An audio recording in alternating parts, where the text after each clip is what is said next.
Сайн байцгаана амьдгчдээ та бүхэндээ дахин нэгэн шинэ өглөөний мэндийг хүргэе. Та бүхэн маань сайхан марцгаасан уу?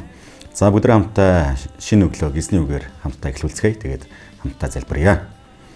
Их эзэн минь бид таны өмнө ирж байна. Таны бидэнд зөвшөөрч байгаа дахин нэгэн шинэ өглөөний төлөө танд баярлалаа. Энэ сайхан цагийн төлөө танд баярлалаа эзэн минь.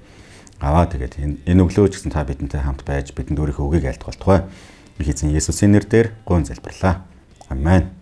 За өнөөдөр бүгдээрээ Номлогчийн үгс номын 7 дугаар бүлгийн 15-аас 18 дугаар ишлэгийг хүлээн авцгаая.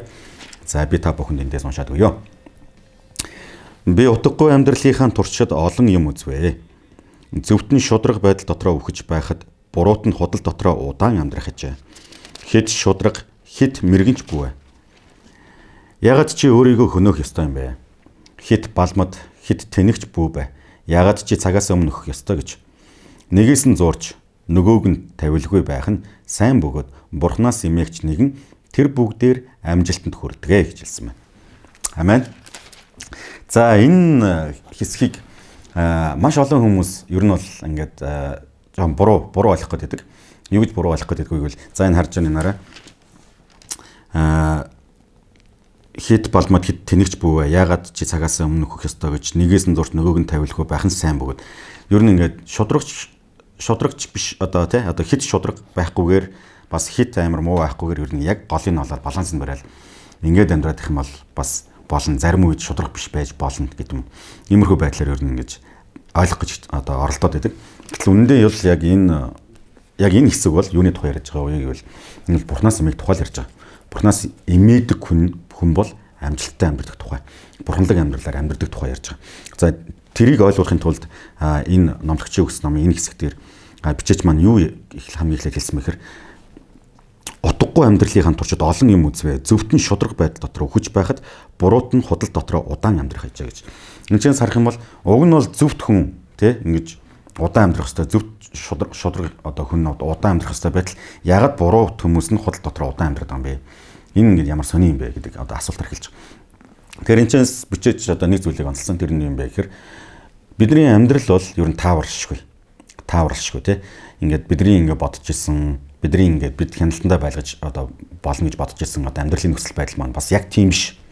Өөрөөр хэлбэл би ингээд зөв байгаа учраас одоо бүх зүйл миний талд шийдэгдэнэ. Би шудраг байгаа учраас бүх зүйл миний талд байх ёстой. Тий? Одоо эсвэл одоо юу гэдэг Бурхан намайг мэдж байгаа учраас, Бурхан намайг харж байгаа учраас, Бурханы нөхцөл байдлыг харж байгаа учраас одоо юу гэдэг би энэ дээр ингээд зөв чигээр ингээд байгаад ах юм бол ер нь бол хамгийн санаар шийдэгдэнэ ч гэдэг. Гэж бодож байтал гэтэл яг үүндээ амьдрал дээр тийм болдоггүй. Өөрөөр хэлбэл буруу муу хүмүүс, залтай хүмүүс, тий одоо хорон муу хүмүүс зөвхт хүмүүсийг ялдаг. Буруу хүмүүсийг тий одоо буруу хүмүүсийн одоо эрх ашигын одоо юу гэдэг хор хөнөөлийг, үр дагаврыг зөвхт хүмүүс бас хүртэх тийм тохиолдлууд байгаа. Тэгэхээр Библи бидэнд яг энэ хэсгээр дамжуулж байгаа нэхэр бидний амьдрал тий бидний ер нь ирээдүйд тааж мэдэхгүй. Бид нар яг юу болохыг сайн мэдэхгүй. Тийм учраас ингээд нэг талтаа ингэж болохгүй тий. Одоо ингээд за бурхан мэдж байгаа зүгээр хайчээ, зүгээр орхичээ. За бурхан одоо өөрөө арга хэмжээг авах хэлгүй дээ. За орхичээ. Энэ шудраг бус байдлыг зүгээр ингээд үлдээчээ. За энэ шудраг биш үнэ, энэ зөв биш үнэ ингээд энтэй бол одоо тий одоо зүгээр ингээд үлдээгээ явчихъя. Маш олон итгэгч хүмүүс яадгүй гэвэл зүгээр шудраг бус байдалтай зүгээр эвлэрхийг сонгодог. Эвлэрээд өөрөөр хэлбэл ингээд нөгөө тэр нөхцөл байдал донд зөвхт шудраг одоо байх тэр одоо ирч хүчээ салруулад тэгээд тэнчэнээс ингээд за бурхан мэдж байгаа л үдэ гэж зүгээр ингээд хайчаадаг. Тэгээд тэнчэнээс ингээд харах юм бол бас яг тийм бас биш ээ. Өөрөөр хэлбэл хэдийгээр бидний амьдрал хяналт тий одоо бидний хяналтанд байдаггүй альва зүйлийг бид нар тааж мэдэхгүй ч гэсэн ингээд зөвхт байсныхаа төлөө ингээд хүмүүс ингээд тий одоо эрт тий ингээд амьдрал нь дуусч байгаа ч гэсэн эсвэл гим нүгэлтэй хүмүүс ингээд гим нүгэл дотроо муу хүмүүс хорон муу дотроо ингээд удаан амьдарч байгаа ч гэсэн бурхан ч нэг чухал зүйлийг зааж өгсөн. За тэрний юм бэ гэвэл хэд шудраг битгий бай. Бас хэд балмад битгий бай гэж хэлсэн. За энэ юу хэлж байгаа нөхөр хэд шудраг хэд мэрэгэн битгий бай гэж хэлж байгаагаар номлогчийн үгс бол ингээд за зарим тохиолдолд ингээд жоох ингээд муу байж болно шүү дээ. Шудраг бус байж болно шүү дээ гэсэн зөвлөгөөгөө зааварчилгаа өгөөгүй. Харин юуны тухай хэлж байгаа нөхөр өөрийгөө зөвхт гэж тооцоод тий өөрийгөө зөвхт гэж үзэж хит их өөрөөрөө битгий бардамнараа гэж үзэж байгаа гэсэн үг. Би бол зөвхт миний бодож байгаа яг зөв. Би энэ яг би л одоо ганцаараа зөв бодож байна. Би л ганцаараа зөв шийднэ. Би л ганцаараа бүх зүйлийг зөвөр хардаг. Би л ганцаараа одоо зөвийг мэднэ. Та нар намайг ойлгохгүй байна. Яагаад гэвэл би ганцаараа зөвийг харж чаддаг гэж битгий тэгж бардамнараа гэж хэлж. Бусдаас илүү өөрийгөө мэрэгэн гэж битгий тооцоо гэж хэлсэн. Тэгэх юм бол эн чинь ингээд нөгөө талдаа ингээд хитэх туушрал явуулчихад байгаа. Тэр хүн яадаг вэ? Яагаад тийм байх юм бол юу гэж юм хэрэг яагаад чи өөрийгөө тэгж хөнөөх ёстой юм бэ гэж. Өөрөөр хэлбэл бардамнал бол тэр бардамж байгаа хүн бол өөрийгөө хөнөөж байгаа. Бардамнал бол яг үнэндээ бол хин нэгэн хүнийг эсрэг биш харин бурхны эсрэг өөрийгөө тавьчихж байгаа гэсэн. Тэгэхээр итгэгчид нар энэ үгийг ингэж буруу ойлгож болохгүй. Одоо юу гэдэг за ингээд амар шудраг байж бас болохгүй байна. Хит бас ингээд ингээд юу гэдэг зөв нөхцөл байдал зөв зарчмыг ингээд баримтлаад явж болохгүй байна гэж одоо ойлгож болохгүй. Харин юуны тухайд тэгэхээр өөрийгөө бусдаас илүү зөвхт гэж битгий тооцоорой гэдэг тухай ярьж байгаа. Тэгэхээр энэ ингээд өөрийгөө бусдаас илүү зөвхт гэж тооцож байгаа гэдэг нь нөгөө нэг зөв байх, эрүүл байх, үнэнч байх, шудраг байх гэдгээс ялгаатай. Тэгэхээр номлогчийн үгс ном яг энэ хэсгийг бичсэн бичээж бол гэж хэлсэн тийм. За өөрийгөө зөвхт гэж тооцоод, өөрийгөө мэрэгэн гэж тооцоод бусдаас илүү өөрийгөө өрөмжлөөд байваа, даруй байгаарай гэсэн санаагаар хэлж байгаа. Тэгээд ийм хүмүүс байдаг те ингээд миний ярьж байгааг та нар ойлгохгүй. Яг тэгвэл би ганцаараа ингээд энэ одоо нөхцөл байдлыг би ганцаараа л зөв талаас нь харж байна. Та нар бол харж чадахгүй ч гэх юм уу те. Эсвэл ингээд те би бүгдийг мэднэ. Яг тэгвэл би та нарын те одоо та нарын харж чадахгүй байгааг би харж байгаа. Гэж юм. Ингээд нэг ингээд аашлаад байдаг хүмүүс гэдэг те. Тэгэхээр тийм битгий байгаарай л гэж хэлж байгаа. Өөрөөр хэлбэл ингээд хит ингээд нөгөө талдаа гарцсан те ингээд өөрийгөө амар тийм зөв одоо зүйлийн ингээд нэг юм стандарт болгоцсон тийм хүмүүс байдаг те. Тэгэхээр итгэгч нарыг битгий тийм байгаарай. Тийм бол тэр байдалч яг үндэ бол өөрийгөө хөнөө шүү гэсэн. За нөгөө талд нь хит балмад хит тэнэгч бүү байгаарай гэж.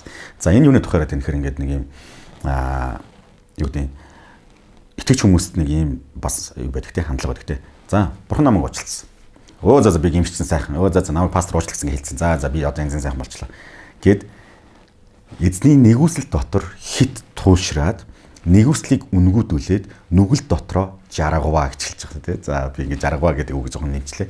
За ямар ч хэлсэн юуны тухай ярьж байгаа нэхэр бурхан намайг уучлсан уу, бурхан намайг тий одоо өршөөч нөө, бурхан намайг мэдж байгаа гэд гим нүгэл дотроо ингэ бүр ингэ бити живээрээ хэд бити балмад хэд бити тэнэг байгаарай. Харин тэр чинь яаж юм нэхэр тэр байдалч яг үнд бол чи цагаас өмнө өөхөх тэр нөхцөл байдлыг бий болгодог шүү гэж хэлсэн. Тэгэхээр энэ яг юу гэж хэлж байгаа нэхэр хамгийн эхлээд тий бид нар амьдралын нөхцөл байдлыг мэдэхгүй. Бид нар амьдралын тий одоо ирээдүйд юу болохыг мэдэхгүй. Өөрөөр хэлбэл энэ бол тийм одоо юу тийм бидний хяналтын дотор байдаг. Бидний хүслээр болдог зүйл биш.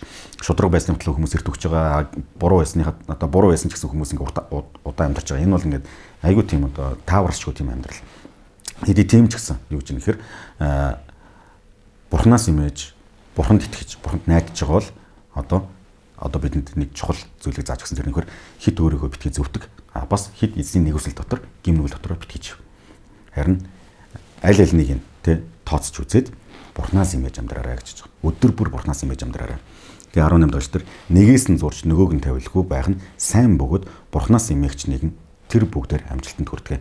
Өөрөөр хэлбэл энэ чи яг одоо жинхэнэ өтөлхүүр нь гарч байгаа юм чи хөр амьдрал тааварчгүй, амьдралыг бид нар мэдэхгүй, тэ бидний амьдралд юу тохиолдохыг бид нар мэдэхгүй. Тийм учраас хит бити өөрийгөө зөвдөх, бас хит битгий өөрийгөө гим нүгэлтэн болгох. Харин яг дунд нь бурхнаас имэж тэ өдөр бүр бурхнаас имэж амьдрах юм бол тэр хүн бол амжилттай амьдрах юм а гэдгийг зааж өгч байна. Амен. За тэгээ би та бүхнийгээ уриалж байна.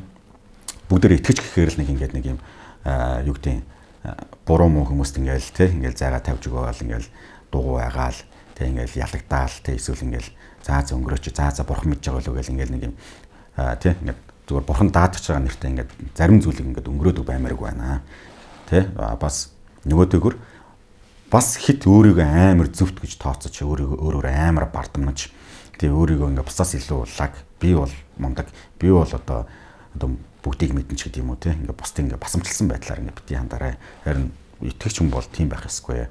Нөгөө талдаа бас за ингээд те бидний бурхан хайрын бурхан нэгүслэн бурхан юм чинь ингээд бас өөрийгөө гаргунд гаргаад те ингээ гим нүгэл дотор ингээ живээд гим нүглээ те одоо бүр ингээд одоо буруу муу гэж бодохчхүү гимшигчхүү тийм байдалд орчихвоо. Харин өдөр бүр бурхнаас имэж амьдраарай. Харин тэгэх юм бол бурхнаас имээдэг хүн бол энэ амьдрал дээр амжилттай амьдардаг шүү. Бурхнаас имээдэг хүн бол энэ амьдрал дээр урт удаан насалт юм шүү гэдгийг номлогчийн үгсийн энэ бичээж маань бидэнд арчиж үлдээжээ. За тэг өдөр хамтдаа залбирцгаая.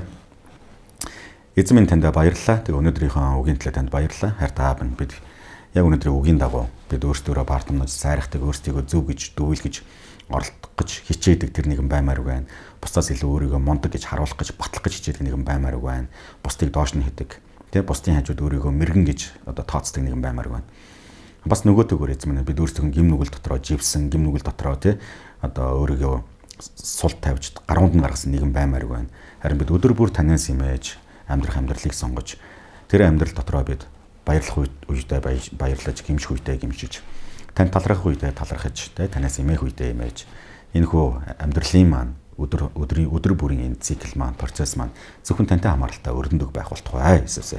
Эзэн та биднийг өөрчлөх болтугай. Эзэн та бидний бодол санааг бас бидний итгэлийг та бас шинжлэх болтугай гэж таньсаагууж. Танд баярлалаа. Их эзэн Есүсийн нэрээр гон залбирлаа. Амен.